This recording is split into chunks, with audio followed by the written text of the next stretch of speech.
Il est là, ben oui. Ça fait longtemps qu'on ne vous a pas vu en direct, M. Wood. Ben, vous m'invitez plus. Ben oui, mais vous voulez faire des recettes avec votre grand chef.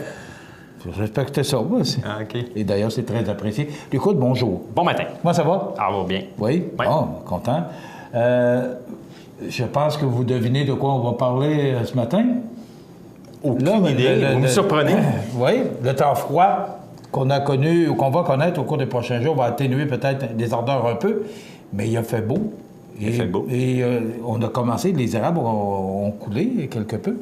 Alors, c'est pour ça que Luc a choisi de nous parler de sirop d'érable, parce que la période de temps froid, elle ne sera pas longue, puis après ça, ben là, c'est le printemps qui s'en vient, alors il va falloir y penser. Alors, je vous écoute. Bien, disons que nos acériculteurs locaux doivent être contents d'avoir un petit peu de temps froid parce que le redout de février les a un peu surpris. Ceux qui avaient une bonne partie des entailles de feuilles, l'eau a commencé à rentrer dans les cabanes, comme on pourrait dire. Donc, c'est sûr que la petite période un peu plus froide des derniers jours et des quelques jours à venir va leur permettre de compléter les entailles et se préparer pour la super de belle saison qui s'en vient. Et oui, je trouvais important de reparler de ce magnifique produit bien de chez nous. Honnêtement, le Québec, c'est un peu plus... C'est tout près de 95 de la production canadienne de sirop d'érable. Donc, on est une province qui se démarque avec nos beaux tinarbres et on sait que notre région, particulièrement Beauce, Chaudière-Appalaches, ça coule à flot. Oui, effectivement. On est une des régions les plus en vue au niveau de la sériculture. Effectivement. Donc, on va brièvement faire une petite histoire. Quand est-ce qu'on a commencé à découvrir que ça pouvait être bon, l'eau qui sortait des érables? Bien, ça va aussi loin que l'arrivée de Jacques Cartier entre 1536 et 1542. Eux ne savaient pas que c'était un érable, ils ne connaissaient pas ça, l'autre bord.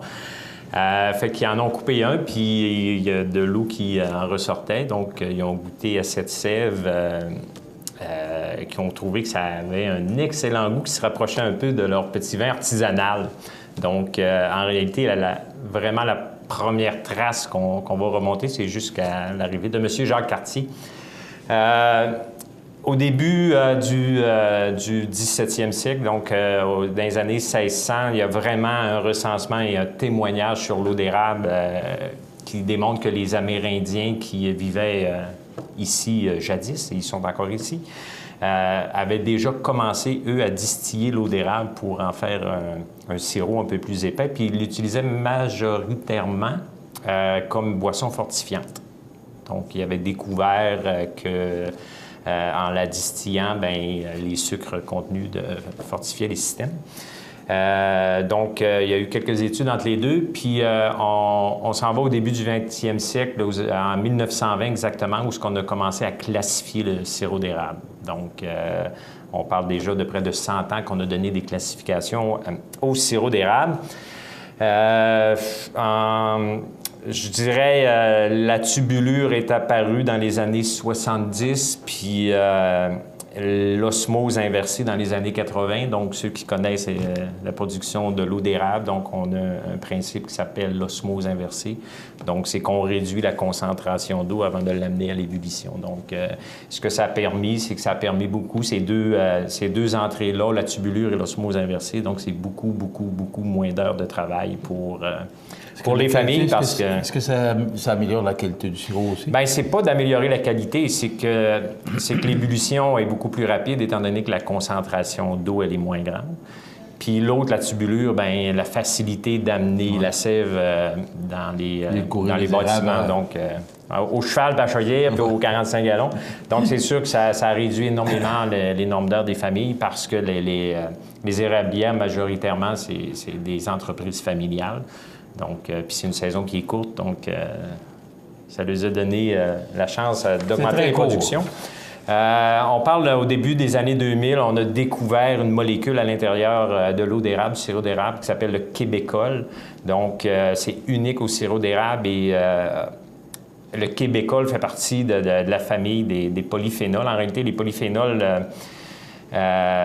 ont un effet bénéfique sur la santé. C'est un antioxydant totalement naturel Donc, on parle de prévention des maladies inflammatoires, cardiovasculaires, neurodégénératives.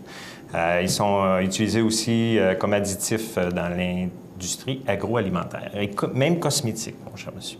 Donc, l'eau de toilette ou le parfum de marque Ralph Lauren utilise le Québécois tiré du sirop d'érable pour en faire un parfum. Donc, quelques petites particularités avant que je vous parle un peu des produits. Donc, c'est à la base, l'eau et le sirop. L'eau, particulièrement, c'est un produit laxatif. Donc, on a sûrement déjà tout fait le test de boire une quantité X d'eau d'érable et ça fait un bien énorme à notre système digestif. Utilisons les termes. Donc, on parle des acides aminés organiques, donc j'ai parlé tantôt antioxydants, inflammation. Les Amérindiens l'utilisaient comme tonique, donc boisson énergisante. On va parler de l'érable maintenant. On se concentre totalement sur l'eau d'érable pour en faire des produits dérivés, mais ça va plus loin que ça.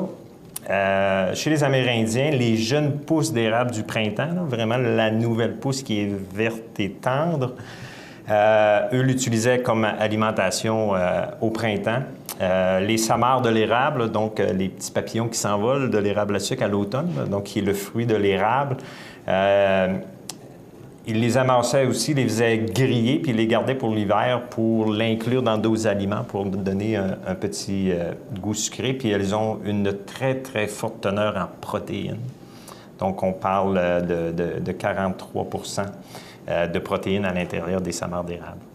Donc, si vous voulez parler des produits, M. Luc, il vous reste 2 minutes. Oui, dernière petite chose, les racines bouillies servaient aussi pour soigner les plaies et les abcès, entre autres. Donc, donc nos Amérindiens savaient quoi faire avec l'érable. Donc, à la base, on part avec... on va partir même mieux que ça.